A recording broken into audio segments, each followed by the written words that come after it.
म्हणजे ओझं मानलं जायचं. शिक्षण फक्त पुरुषांसाठी आणि स्त्रियांच्या आयुष्यात चूल मूल यापर्यंतच मर्यादित.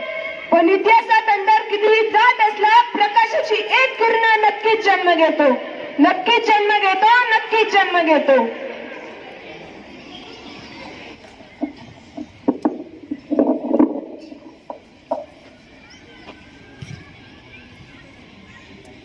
राधा, अभ्यास सोड, काम कर. मुलींनी शिकून काय उपयोग? आई, मला शाळेत जायचं, मला अक्षर ओळखायचे. मुलीचं शिक्षण म्हणजे समाजाची बदनामी, हे चालणार नाही.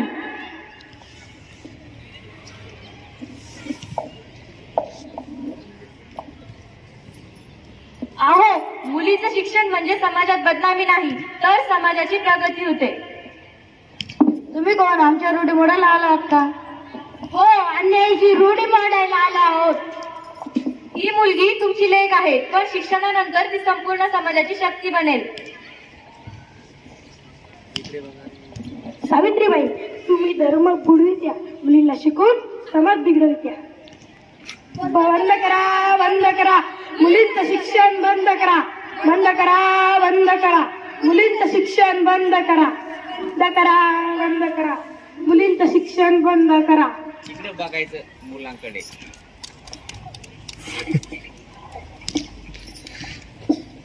शिक्षण देणं जर पाप असेल तर हा पापाचा मार्ग मी कधीच सोडणार नाही. तुम्ही दगड माराल, पण आम्ही पुस्तक हातातून सोडणार नाही.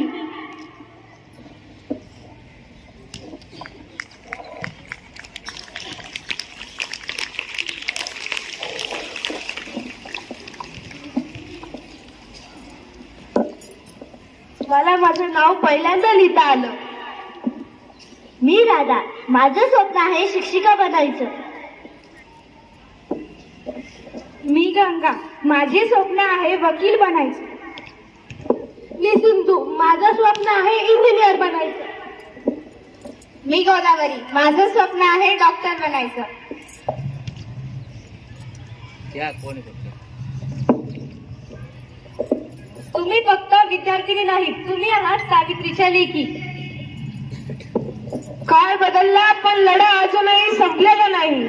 आजही प्रत्येक शिकणारी मुलगी सावित्रीबाईंच्या विशालांची मशाल आहे.